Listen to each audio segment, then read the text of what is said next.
आदमी party sir, Delhi की party, अगर पंजाब आपसे मोहब्बत कर भी रहा है तो दूसरी तरफ दिल्लगी एक नई पार्टी से हो रही है, और अंदर अंदर आपको भी एहसास होगा कि वो मालवा रीजन कई जगहों पर ताकतवर हो रहे हैं। ऐसा क्यों हुआ कि कांग्रेस पार्टी के रहते हुए गढ़ था आपका, और वहां से दिल्ली से एक पार्टी आती है और धीरे धीरे जमीन बना लेती है? आपने कहा कि दिल्लगी कर रहे हैं, उससे थोड़ा बहुत छेड़छाड़ कर लेंगे, उसको तिलमिला लेने दो थोड़ा, अल्टीमेटली तो बैठना ही है उसने। अरविंद केजरीवाल, भगवंत मान उनकी तरफ से हैं, आपको लग रहा है कि ये ऐसे लोग हैं जो आपको चुनौती दे पाएंगे? अरे मैंने पहले भी कहा है कि बाहरले देश से अंग्रेज आए थे, उन्होंने नए नए यहाँ ईस्ट इंडिया कंपनी खोली, फाइनेंस को कब्जे में कर लिया, नए नए नारे दिए, लुभाया लोगों को, बाद में सत्ता पे काबज होकर 2 साल हमें लूटा। सेम वे ये बाहर से काले अंग्रेज आ रहे हैं जो पंजाब को लूटना चाहते हैं। ये राघव चड्डा पता नहीं कितने हैं, 5000 आदमी यहाँ पंजाब में आया हुआ है और इलेक्शन लड़ रहा है। भगवंत मान मोरा है। पहले केजरीवाल ने, जैसे ये बाहर से चिट्टे अंग्रेज आए थे, ये काले अंग्रेज हैं। अब केजरीवाल कहता है ये मुझे काला कहता है, मैं कहता हूँ यार चिट्टा बोल देता हूँ, है तो अंग्रेज ही, आया तो बाहर से ही, आया तो लूटने ही है। तो 5000 आदमी यहाँ आया हुआ है, जो भगवंत मान तो एक मोहरा है। पर वो तो पंजाब के हैं ना सर?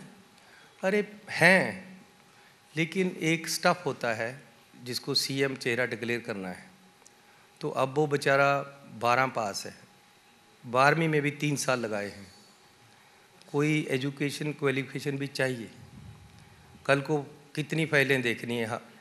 केजरीवाल हरियाणा से है, दिल्ली का मुख्यमंत्री है, हमारा हरियाणा से चंडीगढ़ का मसला है, हमारा हरियाणा से और दिल्ली से पानियों का मसला है, SYL हमारे से जा रही, निकालना चाहते हैं वो, हमारा पंजाबी बोलते इलाकों का मसला है।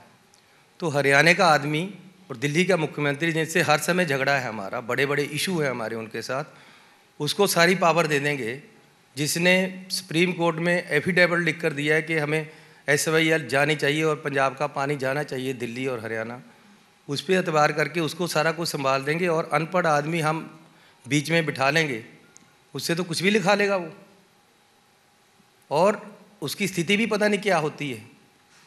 6 बजे के बाद उसको आप टेलीफोन नहीं कर सकते, पता नहीं क्या बोल देगा। क्योंकि आज तो वो आ रहे हैं सर, 8 बजे आ रहे हैं हमारे मंच पर यहाँ पंचायत आज तक में। अरे इलेक्शन है, पता नहीं किस तरीके से मोटिवेट करके लाएंगे यार, अभी अभी रुक जा।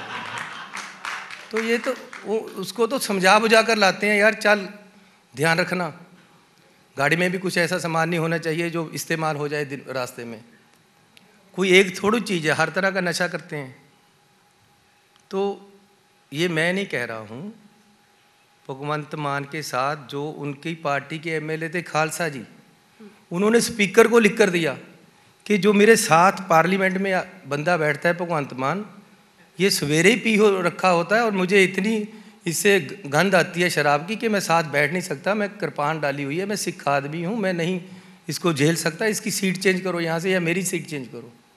वो गुरुद्वारे की स्टेज पे चले गया दारू पीकर, कंट्रोल ही कोई नहीं है। तो ऐसे आदमी को पंजाब कैसे ऐसे हाथों में संभाल दे जो अपने परिवार को नहीं संभाल सकता। हमारा सिखों में गुरु साहब ने कहा है कि गृहस्थी रहो, मतलब परिवार में रहो और गुरु की आराधना करो, लोगों की सेवा करो। अपने परिवार को सबसे पहले आपका दायित्व है कि अपने परिवार को संभालो। तो इसने तो अपना परिवार ही नहीं संभाला, अपनी बीवी और बच्चों को यतीम कर दिया, छोड़ दिया उनको। क्या करे, कौन विश्वास करे? कैसे औरतें इस पर विश्वास करे कि तू अपनी औरत को संभाल नहीं रहा, अपने बच्चों को तुमने यतीम कर दिया और शराब के उसमें रहता है, और फिर पंजाब ऐसे हाथों में कैसे दे दें? पर ये तो पर्सनल अटैक हो गया ना सर। भगवंत मान कहते हैं कि जब उनको कोई मुद्दा नहीं मिलता मेरे खिलाफ, तब वो मेरे ऊपर इस तरह के आरोप लगाते हैं, मेरे पुराने वीडियो वायरल करते हैं। पुराने नहीं, माँ की कसम खाई थी, माँ को भी नहीं छोड़ा, माँ की कसम खाई थी शराब छोड़ दूंगा, नहीं छोड़ पाया। और सुनो सर, थोड़ा सा माइक, वो थैंक यू सर, 8 साल MP रहा है, कोई एक प्रोजेक्ट बता दे जो उसने लेकर आए अपने पूरे 9 कंस्टिट्यूंसी असेंबली में, पार्लियामेंट की कंस्टिट्यूंसी में, कोई एक जो वो कहे कि जी मैं ये पार्लियामेंट में क्वेश्चन लगाया था, उसकी वजह से मुझे ये प्रोजेक्ट मिला। फिर वो कहेगा मैं अपोजिशन में हूँ। मैं यहाँ 10 साल अपोजिशन में रहा हूँ, कितने प्रोजेक्ट बता देता हूँ जो मैं अपने क्षेत्र में लेकर गया अपोजिशन में होते हुए। क्योंकि एक पार्लियामेंट और असेंबली एक प्लेटफॉर्म है जहाँ आप अपने क्षेत्र की बात रख सकते हो, पंजाब की बात रख सकते हो। इसने वहाँ चुटकुले सुनाने के अलावा कुछ नहीं किया, कविताएँ सुनाने के अलावा कुछ नहीं किया, और शराब पीकर जाने के अलावा कुछ नहीं कहा। आपको पार्लियामेंट की वीडियो दिखा देता हूँ कि ये शराब पीकर क्या बोल रहा है। वहाँ कह रहा है, स्पीकर साहब मैं अपने आप को प्यार बहुत करता हूँ। यार क्या है, क्या है ये लोग पंजाब का नेतृत्व करेंगे, ये देंगे पंजाब को नई दिशा। अब बदलाव की बात कर रहे हैं, 50 से ज़्यादा इनके वो कैंडिडेट हैं जो या तो अकाली दल से आए हैं, या आम आदमी या बीजेपी से आए हैं, या कांग्रेस से गए हैं। वही तो है सर, आपके डिपार्चर ज्यादा हो रहे हैं, अराइवल कम हो रहा है।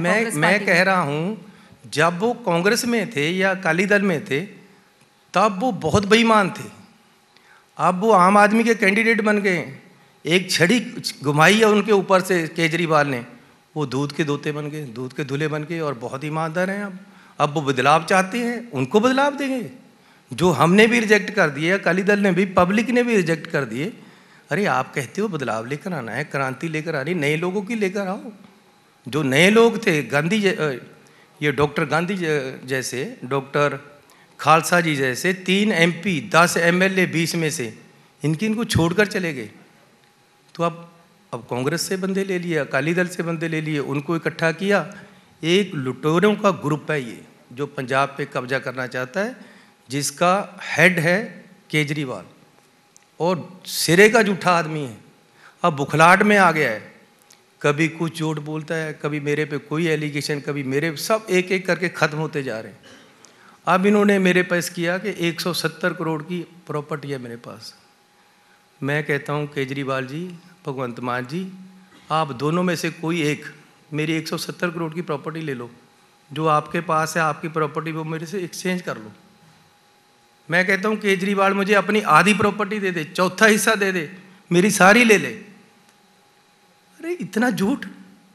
मेरे एफिडेविट देखो ना, मेरे एफिडेविट में तो 1-2 करोड़ की प्रॉपर्टी है, वो भी मेरा घर है।